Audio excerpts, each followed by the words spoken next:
Good morning student. आज हम आपको आपकी कक्षा का हिंदी व्याकरण का अपठित गद्यांश और काव्यांश बताएंगे। बच्चों, गद्यांश हो या काव्यांश, यदि वह पहले नहीं पढ़ा गया है तो वह अपठित है। आ धन पठित, पठित में आ धन पठित से बनता है अपठित। पठित में अ उपसर्ग लगाने से अपठित शब्द का निर्माण होता है। अ का अर्थ होता है बिना, पठित शब्द का अर्थ है पढ़ा हुआ। इस प्रकार दोनों को मिलाकर देखने पर अर्थ बनता है बिना पढ़ा हुआ, अर्थात जिसे पहले पढ़ा ना हो। ऐसा गद्यांश जिसे पहले पढ़ा ना हो उसे पढ़कर उत्तर देना ही इसका अपठित गद्यांश या काव्यांश के अंतर्गत आता है।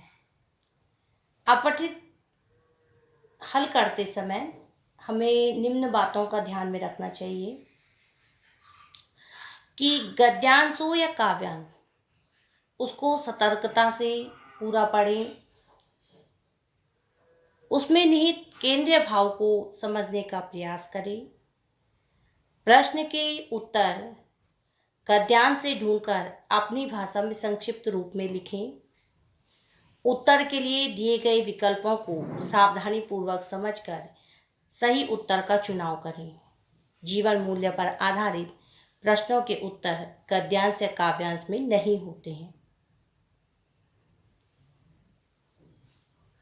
उत्तर सदैव अपने शब्दों में ही लिखें। उत्तर को दोबारा पढ़कर गद्यांश से मिलाकर जांच लें।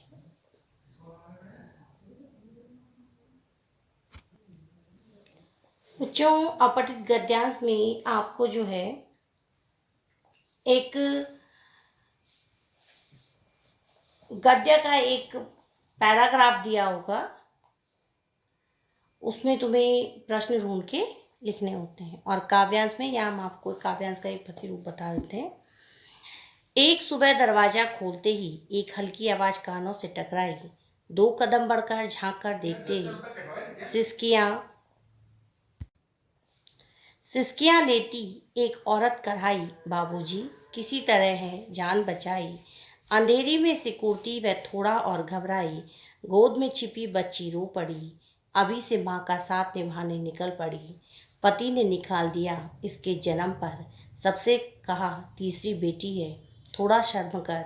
जन्म दे सकती है तो बेटे को दे, वरना चाहे कि चाहे जी चाहे प्राण ही छोड़ दे। अब पहले हम क्या करेंगे, इस काव्यांश को पढ़ेंगे, समझने की कोशिश करेंगे। एक सुबह दरवाजा खोलते ही, एक दिन सुबह दरवाजा खोलते ही लेखक के कान में एक हल्की सी आवाज टकराई और जब उन्होंने आगे बढ़कर झांका तो वहां एक सिसकती हुई एक कोई औरत करा रही थी। जब उससे पूछा तो उसने कहा कि बाबूजी किसी तरह से मैं जान बचाकर आई हूँ। अंधेरी में सिकुड़ती वह थोड़ा और घबराई, क्योंकि वहाँ उजाला नहीं था, हल्का सा अंधेरा था। तो वो घबराते हुए बोली और उसने अपने गोद में जो छिपी हुई बच्ची थी वह अचानक से रो पड़ी और कहती है कि ये अभी से अपनी माँ का साथ निभाने के लिए निकल पड़ी है, अभी तो बेचारी पैदा ही हुई थी। उसके पति ने निकाल दिया इसके जन्म पर। उसके पति ने, उसकी तीसरी पुत्री भी थी, बेटी भी थी, तो इसलिए जो है उसको घर से निकाल दिया था। और क्या कहा, शर्म कर, तूने जो है तीसरी बेटी को जन्म दिया है। यदि देना ही था तो बेटे को जन्म देती, वरना जहाँ चाहे अपना प्राण छोड़ सकती है। ठीक है। अब क्या है, इस काव्यांश को समझकर इसके आधार पर आपको प्रश्न पूछे जाएंगे। उन प्रश्नों का आपने उत्तर देना है। जैसे बाहर बैठी औरत क्या कर रही थी, रो रही थी। औरत की गोद में क्या था, लड़की ना। तो इस तरह के प्रश्न आपको काव्यांश में पूछे जाते हैं। और गद्यांश में आपको एक पैराग्राफ दिया होगा, उस पैराग्राफ के उस पे आपको जो है क्वेश्चन पूछे होंगे, वो होता है आपका अपठित गद्यांश।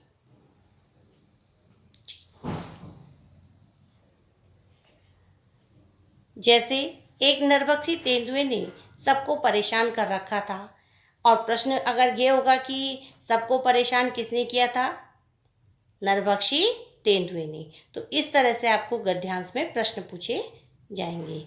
आए दिन कोई ना कोई व्यक्ति उसका शिकार बन जाता था। पूरा मधुपुर गांव उससे बचने के उपाय ढूंढने में लगा था। आग के किनारे बैठकर गांव के बुजुर्ग उससे पकड़ने का कारगर उपाय ढूंढने की कोशिश में लगे थे। अचानक एक नवयुवक उठ खड़ा हुआ। उसने कहा, मेरे पास एक तरकीब है। तो अगर आप सबकी सहमति हो तो मैं बताऊं, सबने एक सुर में कहा और योजना जानने की प्रतीक्षा करने लगे। युवक ने कहना आरंभ किया, हम एक बकरी के बच्चे के जंगल के किनारे बांध देंगे, वहीं पास में छिपकर हम सभी हथियारबंद नवयुवक तेंदुए के आने का इंतजार करेंगे।